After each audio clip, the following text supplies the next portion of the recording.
You're listening to 17 Carat K-Pop. For more information about the variety of topics covered on the show, as well as my other podcast, How to Stan, visit 17caratkpop.weebly.com. And if you enjoy this episode, please consider becoming a monthly donor to support my work and allow it to continue to go on and be free for all to access for as low as 99 cents a month. Visit the Support the Show link on my site's homepage for more information. Hello everybody! Welcome back to 17 Carat K-Pop. Today I have a ton of fun, interesting mythology stories to share with you, all with K-pop and or J-pop act connections. Some loose connections like, hey, here's the Greek myth that relates to that artist's use of symbolism, with an apple or a snake. Some very overt, like song titles, album titles, band titles. Some music video nods to different myths. All sorts of ways mythology has influenced various K-pop works. And I'm doing that by sharing 17 short stories about these gods and goddesses. Let's make this a game. I won't tell you outright what the stories I tell today have to do with K-pop, J-pop, or C-pop artists. You have to guess. And then at the end, I'll go back and reveal which K-pop groups or symbols I was really thinking of when I decided to tell that story. What is the connection? Let's dive into story 1, which is not really one clear story, but just a quick overview of some big characters you should know to get the context here. The main guy, the man about town, and the ultimate player is Zeus. His name actually means bright sky, which is deceptively cute and innocent. And he's actually called Jupiter in Roman mythology. He's enormous. He uses lightning as his scepter. He has super strength and super shape-shifting abilities, which he doesn't use to do anything cool or noble. It's not like he goes undercover to do good deeds on Earth without rabid fans following him or something. No, he's grateful for his shape-shifting because it allows him to go have a bunch of affairs and have his wives not find out it was him because he was incognito. For a ton of the main characters I talk about today, their dad is Zeus. He's also basically a judge and jury, prosecutor and defense attorney. So if you want to have your case taken to court in this world, you go to Zeus for everything. And he never hears appeals, but he will hear your case at least once. And assess it, come to a conclusion. It gives big Queen of Hearts, sentence first, verdict afterwards vibes. And although he will listen to any of your cases, he will never listen to an appeal. So his decision is just the final word. Zeus had a child with Hades' sister Demeter, Persephone. Persephone's story we've talked about on previous episodes. Remember, she's the one who, long story short, is symbolic of the seasons changing. She's mourning the loss of her daughter, and that's why the winter months are so dark and sad. And the crops aren't growing. She's having her mourning period. Because when Demeter is so sad she won't do chores, it's not like when mortals like us would not do chores. Her chores are like preserving the agriculture of the world. So Hades is actually Zeus's brother. So if you're following this convoluted family tree, you'll notice that yes, Zeus had a kid with his cousin. Hades runs the underworld. He's the king of the dead. He spends his days just chilling on his throne there, next to the queen he abducted, Persephone. His place is guarded by a 3-headed dog, and he rarely ever leaves his post. Only for the most extravagant parties. So he can go in, steal a bunch of free goodies, and get out. He goes to these big lavish events just when he wants to bring home some trinkets. He's basically the person who goes to the party just to grab the free refreshments and then leaves. Hades has a bit in common with Voldemort, because people are actually quite afraid to just say his name. Sometimes then they just refer to Pluto or Pluton, which means the wealthy one or the unseen one. And actually his name is just always Pluto or Pluton in Roman myths. The gates of hell are guarded by this 3-headed dog named, you'll recognize this name from a recent K-pop release, Cerberus.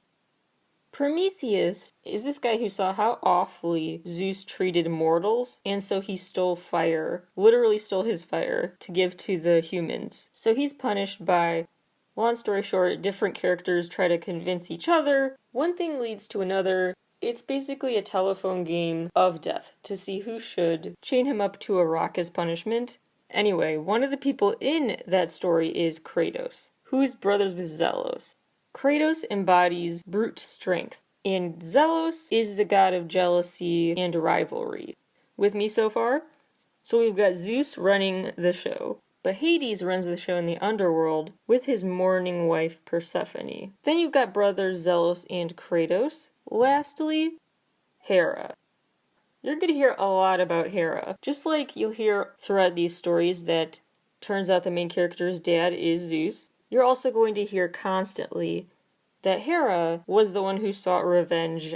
She is incredibly vengeful and jealous of anyone who not even just is with her man, but she perceives as a threat for beauty or some other reason. She is the wicked stepmom from a Disney movie, only with more gore in the stories. Now that you've got the lowdown on some main characters, let's get to the story of Ambrosio. Ambrosio's story is the story of the very first vampire. He was just your average human. He used blood as his ink when writing his poems, as one does. He goes to this fortune teller of sorts who sees a lot of bad stuff in his future, so he's very nervous about that, but he seems calmed a bit by the presence of a goddess named Selene. Apollo is enraged. He's like, how on earth is this weird mortal getting a goddess to date him? So Apollo puts a curse on Ambrosio. Somehow, for some reason, Ambrosio is like, I can take cover from this curse and seek protection from Hades. He's the man who will comfort me. I don't know what was going through his head there. Maybe he thought, well, since whenever anyone enters the underworld, they can't leave, I'm de facto protected by Hades because Apollo can't get me down there. I don't know. But anyway, Hades, the one who always tries to get free goodies at parties and has that what's in it for me approach to life, says he will protect Ambrosio if he does him a favor. Go kill Artemis and bring back her shiny silver bow, like a bow and arrow bow. So basically he's holding Ambrosio's soul captive until he gets this bow back from him. Ambrosio thinks of something Hades did not and is like, hey, I could get the bow back, I could steal it from her without killing her, so he tries that. Artemis finds out he stole it and punishes him with a curse of her own. But you know those times when you think you might kind of enjoy a bit seeing an arch nemesis's downfall, but then you actually see it and it hits you differently, and it's like, careful what you wish for. What happened here is kind of like that, where Artemis cursed him, but because he'd already been cursed by Apollo, now he's doubly cursed. So now this is visibly painful. He is doubly cursed, and it shows. So now she's like, wow, I can't believe I inflicted even more pain on this pain-stricken dude. So she feels apologetic and is like, I'll make it up to you. You love writing your poems with blood as your ink? I'll give you an endless supply of blood as your ink. I'll give you fangs so that you can seek out prey and constantly draw blood when you bite into it. And that's how the first vampire came to be. Story 2. Narcissus. We've talked about this story before too.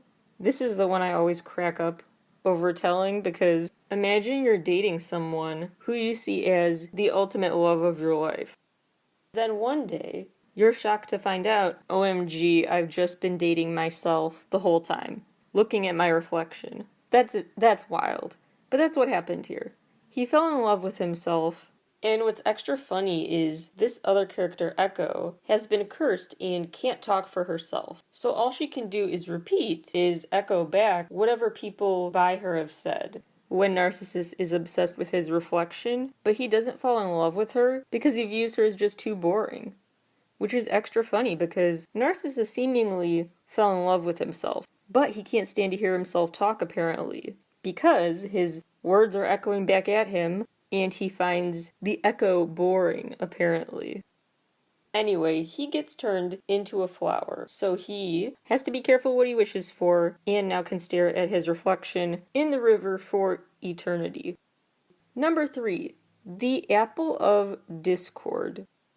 This is my favorite story, I think, because it is just so reality TV. It is so extra. This is such a Bravo-ready situation. One war god named Ares has this super annoying little sister named Eris.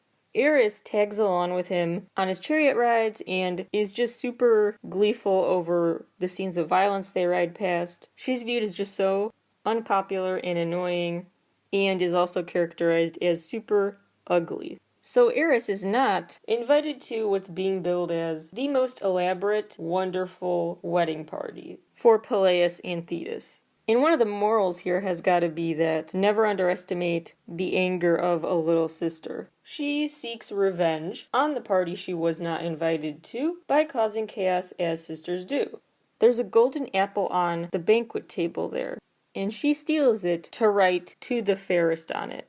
Kind of like if you put a label on a container before you put it in the office fridge so people know it's yours. But she did that by just writing "to the fairest," not saying who the fairest is, threw the apple back on the table and hid. Then, 3 different guests end up reaching for the apple and fighting over it, thinking, "To the fairest, that's me. It's addressed to me." Those 3 women are Aphrodite, Athena, and, of course, Hera. So the 3 of them are fighting. They look up to Zeus to be the judge of their situation. And he basically says, "Look, I know I'm usually the judge and the jury and everything, but I'm off the clock, I'm at a wedding, I'm not getting involved." So he passes the buck to this prince named Paris. So then the 3 women divert their attention to Paris and bribing him. So Hera's like, "Hey, if you pick me and say I'm the fairest, I'll give you power." Athena's like, "I'll give you wisdom." And Aphrodite is like, "I'll give you Queen Helen of Sparta," as like his prize. So this awful dude, Paris, choosing between power, wisdom, or a person, picks the person. So basically this Queen Helen is abducted as part of the deal. So Paris, for causing the abduction, basically is credited with starting the Trojan War. Yes, the war started over a petty fight over an apple and a vengeful little sister. Story number 4, the Sirens. The Sirens are pictured most often in media as mermaids. Technically in this story they're actually half bird, half woman, not half fish, half woman. But anyway, these 3 sisters are known for sitting on these rocks in the water, singing so enchantingly that they leave any sailors who cross them dazed and confused to the point where they crash their ship into the rocks and drown. It's very inventive. It's not kill them with an awful singing voice. It's kill them with a singing voice that's too good. Odysseus, at one point, steers past and orders his men to be aware that the sirens are going to try to kill them. So he says, "Guys, shove wax up your ears, don't listen to their beautiful sound, and tie me to the ship so I can't fling myself off it and run over to them or something." He tried to stop himself from doing something stupid. It did not work. He is so enchanted by this song, even with the precautions taken to not hear it, that he tears himself out of being tied up. He rips the mast he was tied to off of the ship and tries to throw himself overboard. Although the other sailors are able to restrain him before it's too late. And that's the story of the one time the sirens were unable to be successful at killing sailors. Number 5, Psyche. Aphrodite, goddess of beauty, is always super jealous of other pretty people.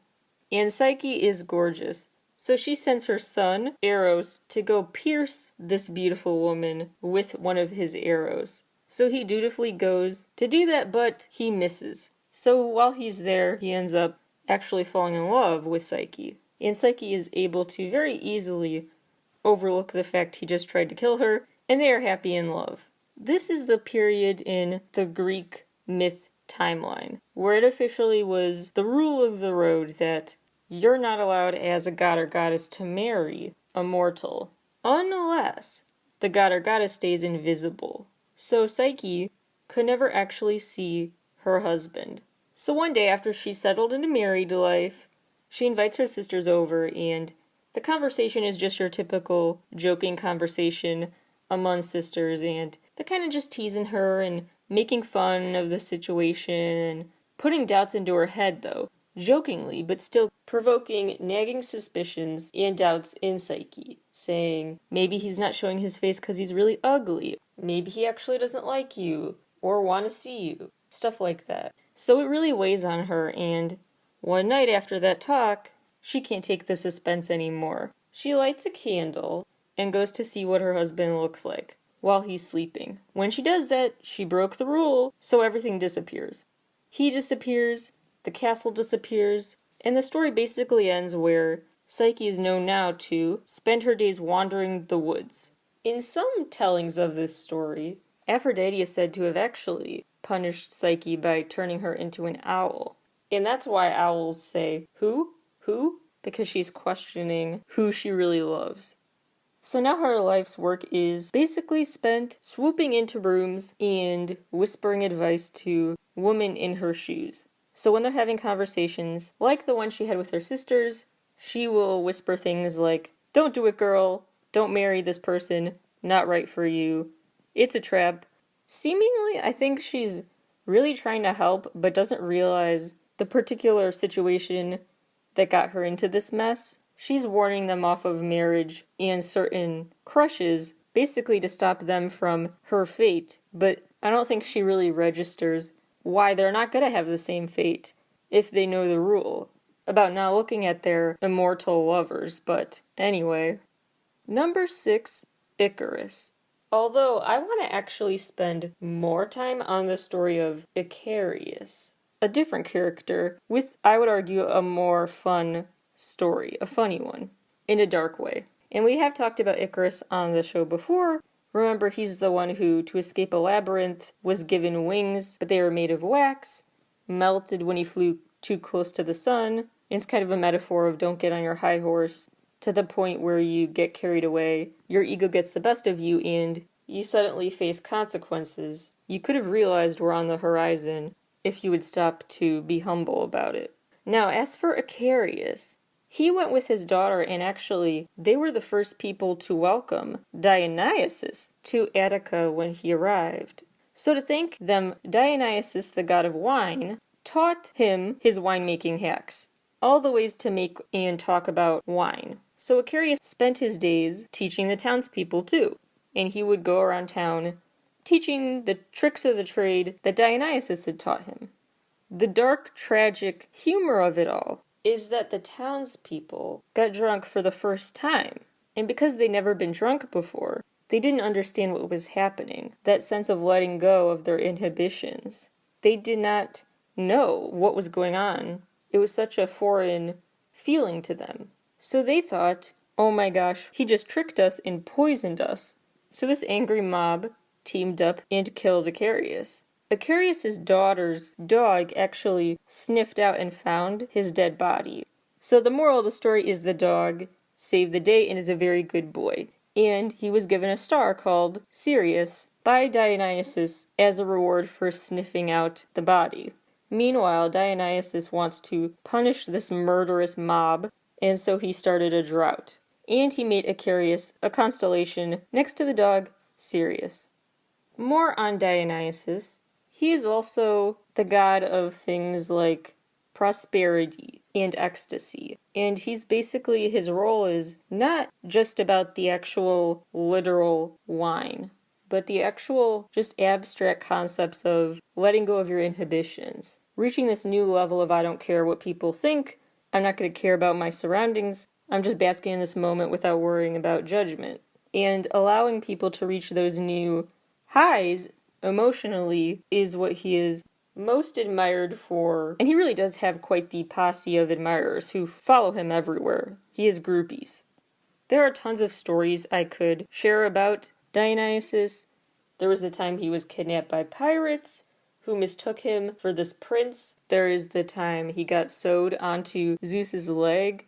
There's the time Hera tried to kill him, because he was a product of her husband's infidelity. And that's actually why Dionysus gets to raise these mountain nymphs, because Zeus gave them over to him for security purposes. Yet despite his reasons to be paranoid, he lives a pretty good life. And actually to this day, the term Dionysian is a real word.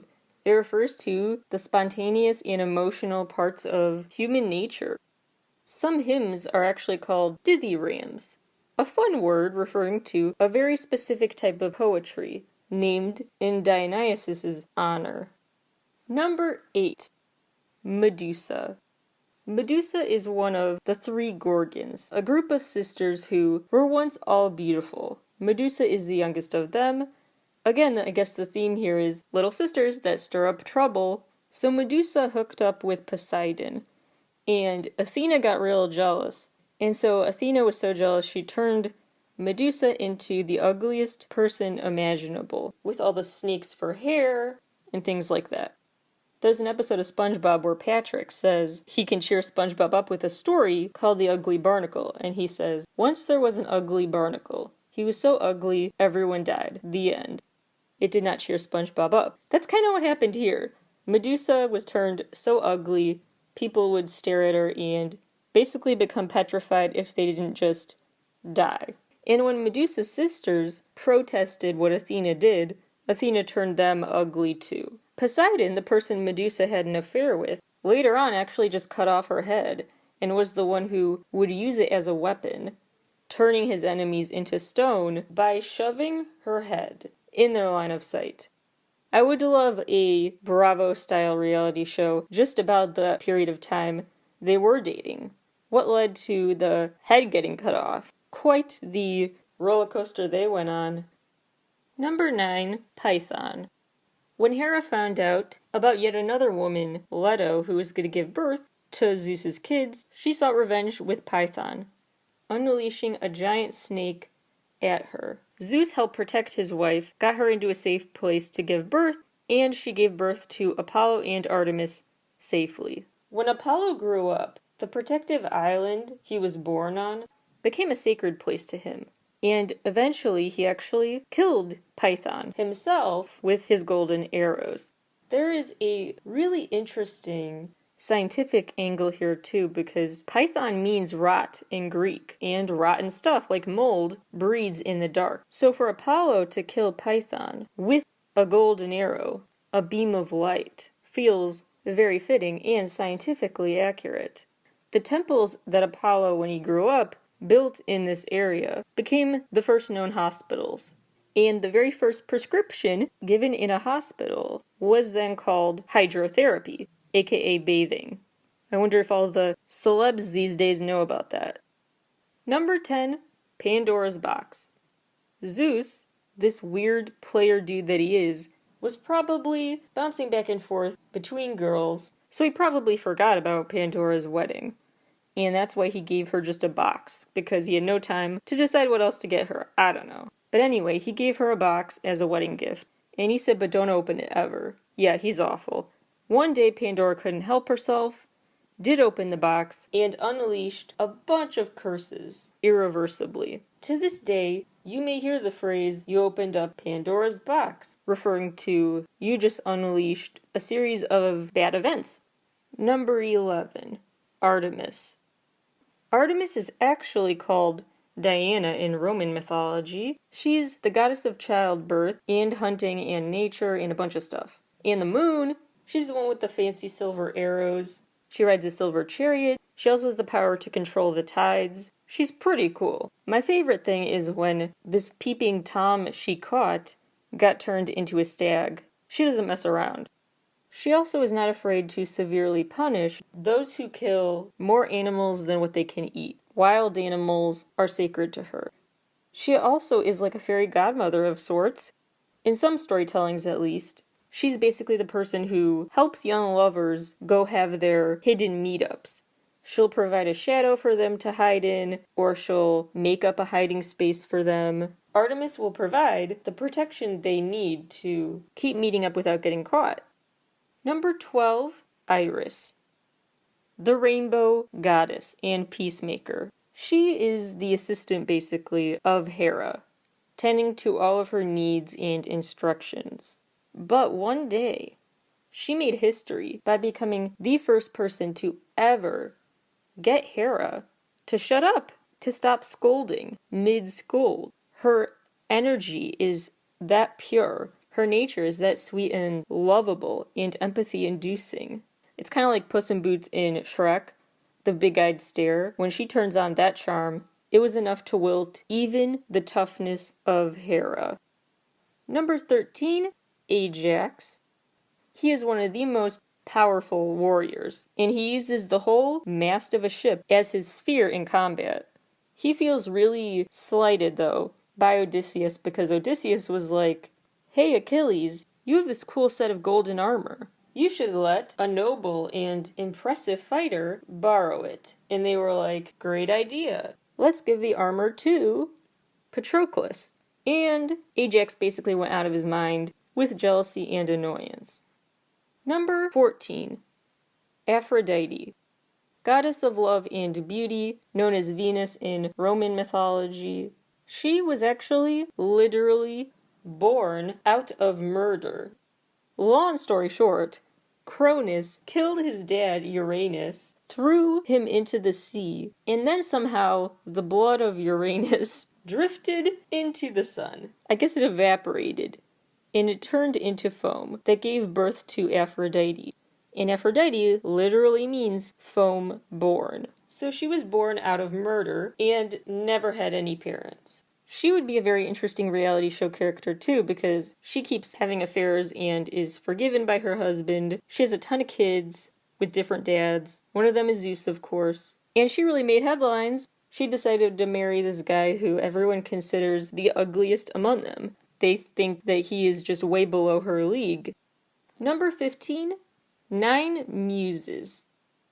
These 9 are Zeus's daughters, of course, and they all have a very unique theme that they represent, related to the arts and music and healing. There's Clio, whose thing is history, Erato, whose thing is love, Euterpe, who is into lyric poetry, Calliope is into epic poetry, Talia is into comedy, Urania, LOL, is into astronomy and astrology, Terpsichore is into dance, Melpomene is into tragedy, and Polyhymnia is into both music and geometry. It's kind of like when a family's giving out Halloween candy in a just take one box, and the night is almost over, so you just grab the most random collection of candy corn or whatever was left behind. That's Polyhymnia. She basically grabbed music and geometry and was like, okay, I guess I get both. Number 16, Cassiopeia. This woman, Andromeda, was chained to this rock as a sacrifice, but then she got rescued by Perseus. They later got married. That's just an interesting aside. That woman's mom is Cassiopeia. She became a constellation after her death, and is basically a constellation characterized as someone full of themselves who bragged about looking good way too much. And she actually sacrificed her kid to Poseidon, the sea monster. Imagine that reality show. Poseidon and his ex-lover Medusa raising that kid. Actually, one time, Cassiopeia had gotten carried away, bragging about how good-looking she is, to the point that it drove Poseidon so insane that he, in a fit of rage, ended up just, stomping his feet and destroying a kingdom. Lastly, Venus and Cupid. Just an interesting thing to note. Venus actually is not original at all. She has no original stories, no backstory tied to her. Over time, the people telling these myths just started making her the de facto Aphrodite of Roman myths. So she actually is basically just Aphrodite, but they gave the stories a new name. Cupid is most often portrayed as Venus's son, and the god of desire and all types of love. In Roman myths, actually, he and Psyche are together. I want to talk about one more thing before I reveal who these stories were about, and that is Pleiades.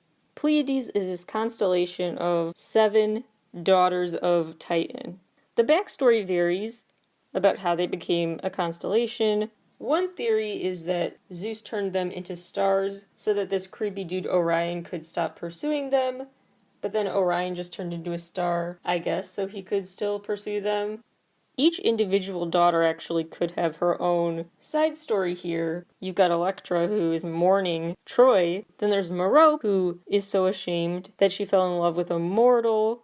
Some of these characters are probably like, I feel ya over that. There should be a support group for these gods and goddesses that have to come to terms with the fact they love us mere mortals. Alright, here's your big reveal. First, we talked about Hades, Zelos, Kratos, Persephone, Ambrosio, Zeus, all the big players, Hera. That was all about, both in general, just setting up context for today's stories, but also I was thinking of Vix's story.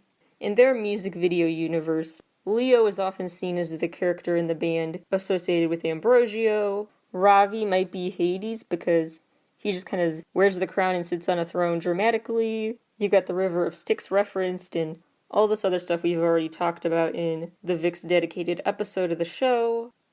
And of course they named their album trilogy Hades, Zelos, and Kratos. Narcissus, that story, is a nod to the theme in SF9's Enough music video and the album Narcissus, as well as Holland's mini-album Narcy. The Apple of Discord just is a nod to all the times there's this apple symbolism in G-Friend's work, BTS's work, etc. There's the religious backstory to that symbolism, but I thought the Greek mythology version of the backstory was noteworthy too. The Sirens refers to Sunmi's song Siren. Okay, look, I know that's a stretch, and that comeback for her was about a literal alarm siren, but I really wanted to tell that goofy story about sirens, so I'm drawing the connection anyway. It has big you can't sit with us energy, so it's relevant to Sunmi's work. Psyche is another one just broadly applicable to K-pop artists' work, and of course it was the name of Juhani's mixtape. The myth really does tie into the real definition of Psyche outside of myths, about this character representative of our doubts, the nagging voice in our mind questioning what's really going on and how to address it. Icarus is part of BTS's music video universe, especially Black Swan and Blood, Sweat, and Tears. Dionysus is the name of a BTS song as well. Medusa is the name of one of Jolin Sai's best bops. Yes, I'm talking about C-pop, J-pop, and K-pop acts today. Pandora's Box is the name of an NCT 127 song. It's really funny actually because they use it in a romantic, cute song about how being in a relationship with you opened up Pandora's box, which I kind of get, that it's like a romance is having unintended consequences, even if it's a lovely romance. It can then open up the door for haters or frustration among people you're now ignoring, something like that. Then again, I think it's always funny how NCT does this a lot, where they kind of just redefine and make a phrase mean whatever they want it to. For example, when they sweetly sing on Angel, I'll be your morning star, it sounds cute, but morning star is also a nickname for Lucifer, so do what you want with that information. Artemis refers to the J-pop girl group Wings of Artemis. Iris refers to the J-pop girl group Iris. Ajax is the name of a K-pop boy band. Aphrodite is the name of a song from the K-pop group B.I.G. Nine Muses is the name of a K-pop girl group. Cassiopeia is the name of TVXQ's fandom. And Venus and Cupid refers to the girl group Hello Venus and their fandom, which is called Hello Cupid. Python is another one referring to just a ton of K-pop groups, what the origin of snake symbolism is. Like I said in my Murakami episode about his books, myths are kind of the original template for all sorts of stories. So in any story, the symbolism you could probably trace back to mythology. So snakes are a prime example, and you see them in Monsta X's work and many other artists.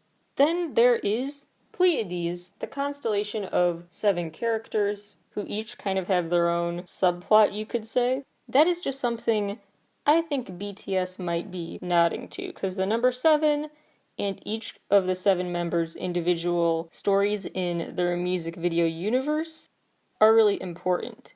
So I could picture them drawing more mythology inspiration from Pleiades, using that as a reference guide in some way, and wouldn't be surprised if one of their future projects features or nods to more overtly that constellation.